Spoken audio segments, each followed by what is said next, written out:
Assalamualaikum warahmatullahi wabarakatuh. Alhamdulillah wa ala rasulillah wa la hawla wa la quwata illa billahil aliyyul azim. Marilah senantiasa bersyukur atas rahmat Allah Subhanahu wa taala dalam ruang waktu yang penuh dengan kesibukan sebagai seorang hamba terhadap penciptanya. Hendaknya kita selalu mengisi dengan berbuat kebaikan sesuai dengan apa yang diperintahkan Allah Subhanahu wa taala. Sebagai hamba yang dhaif, marilah selalu meningkatkan pengetahuan dengan menuntut ilmu, sehingga dengan ilmu yang kita capai, sehingga dengan ilmu tercapailah derajat kemuliaan di sisi Allah Subhanahu wa taala. Dalam surat Al-Mujadalah ayat 11, Allah Subhanahu wa taala berfirman, "Yarfa'illahu alladhina amanu minkum walladzina utul ilma darajat wallahu bima ta'maluna khabir." Allah akan meninggikan orang-orang yang beriman di antaramu dan orang-orang yang diberi ilmu beberapa derajat, dan Allah Maha mengetahui apa yang kamu kerjakan.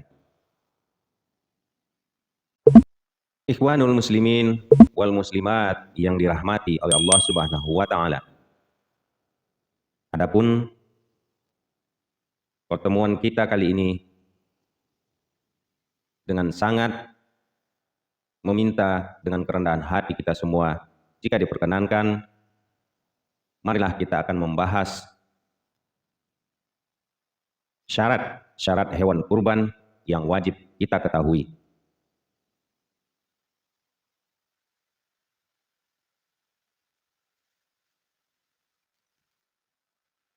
Idul Adha sebentar lagi akan menjemput kita. Menjelang Idul Adha, banyak umat muslim yang berkeinginan untuk melakukan kurban. Dari keinginan mereka tersebut terbersit sebuah niat untuk dapat melaksanakan rukun Islam yang kelima, yaitu melaksanakan haji. Namun untuk berangkat haji, menunaikan haji di tanah suci, tidaklah semua umat muslim diberi kelapangan waktu dan rizki oleh Allah Subhanahu wa taala.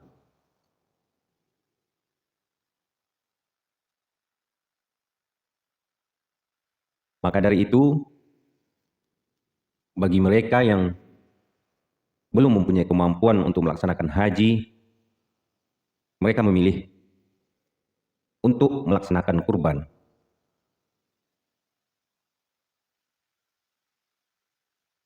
Kurban yang seperti disyariatkan agama Islam kepada kita, itu pun pelaksanaannya sudah diatur sedemikian rupa dalam syariat tersebut. Dalam Al-Quran surat Al-Kautsar ayat 2 juga disebutkan, "Fasholli lirabbika wanhar," maka sholatlah untuk Tuhanmu dan sembelihlah kurban. Ibnu Katsir menafsirkan, maka kerjakanlah sholat fardu dan sholat sunatmu dengan ikhlas karena Allah Subhanahu wa taala, dan dalam semua gerakmu sembahlah Dia semata. Tiada sekutu baginya, dan sembelihlah kurbanmu dengan menyebut nama Allah semata. Tiada sekutu baginya.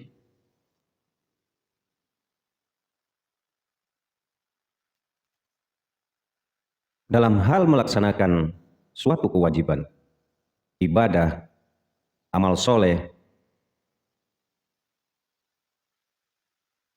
itu selalu mempunyai tantangan yang berat, memiliki cobaan yang kuat. Maka sangat ditekankan di sini perlu dengan keikhlasan. Hanya karena Allah semata. Karena sangat mudah sekali untuk digelincirkan niat dari pelaksanaan ibadah amal soleh kita itu, sehingganya akan membuat ibadah tersebut keluar jauh daripada niat yang kita laksanakan. Berbeda dengan penyembelihan hewan biasa yang tidak terkait dengan syarat-syarat tertentu. Hewan kurban memiliki beberapa persyaratan yang harus dilakukan agar ibadah kurban akan lebih sempurna. Adapun syarat tersebut, yang pertama yaitu jenis hewan kurbannya.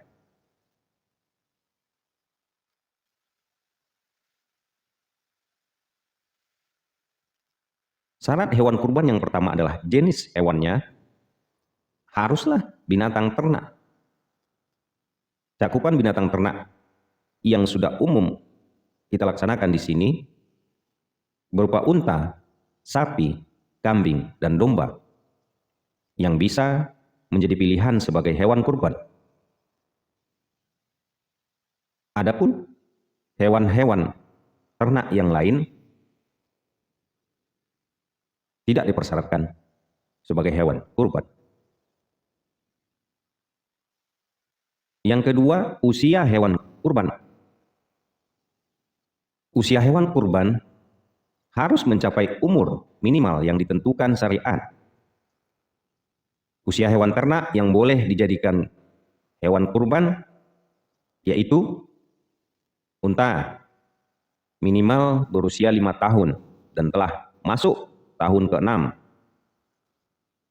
Sapi minimal berusia 2 tahun dan telah masuk tahun ketiga. Berikutnya domba berusia 1 tahun atau minimal berusia 6 bulan bagi yang sulit mendapatkan domba berusia 1 tahun, sedangkan kambing minimal berusia 1 tahun dan telah masuk tahun kedua. Yang ketiga, syarat daripada hewan kurban tersebut yang ketiga adalah sehat tanpa cacat. Rasulullah Shallallahu Alaihi Wasallam merinci beberapa hal yang tidak boleh dialami oleh hewan yang akan dikurbankan. Supaya memenuhi syarat hewan kurban, janganlah kita memilih hewan yang cacat, seperti buta sebelah, sakit, pincang, sangat kurus, dan tidak mempunyai sumsum tulang. Maka dari itu, sangat dianjurkan untuk memilih hewan kurban yang sehat. Yang keempat, bukan milik orang lain. Ini sudah jelas.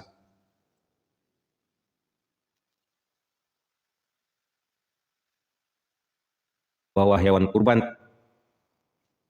yang akan kita kurbankan sudah menjadi hak milik dari kita sebagai orang yang berkurban. Caranya bagaimana? Yaitu hewan kurban merupakan hasil ternak kita sendiri atau hewan kurban yang sudah kita beli dari pemiliknya yang bisa kita dapatkan di pasar-pasar hewan atau di tempat-tempat yang telah menjual hewan-hewan kurban tersebut. Hewan kurban tidak sah jika didapat dari hasil mencuri atau mengambil milik orang lain, atau tidak sah hukumnya berkurban dengan hewan gadai.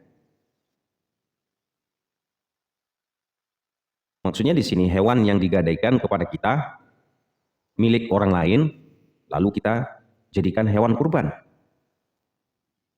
Atau tidak sah hukumnya hewan kurban merupakan warisan. .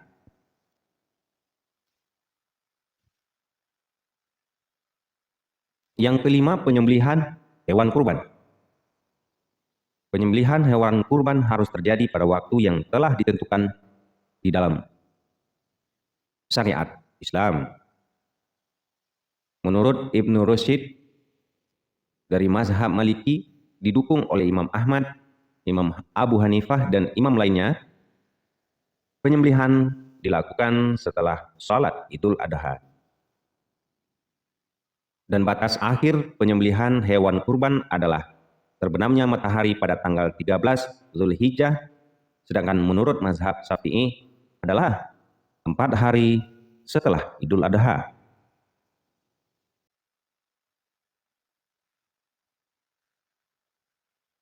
Ikhwanul muslimin yang dirahmati Allah Subhanahu wa taala. Demikianlah penjelasan singkat tentang syarat-syarat untuk hewan kurban yang wajib kita ketahui. Mungkin sampai di sini saja pertemuan kali ini, dan kita lanjutkan untuk pertemuan yang akan datang. Semoga bermanfaat. Assalamualaikum warahmatullahi wabarakatuh.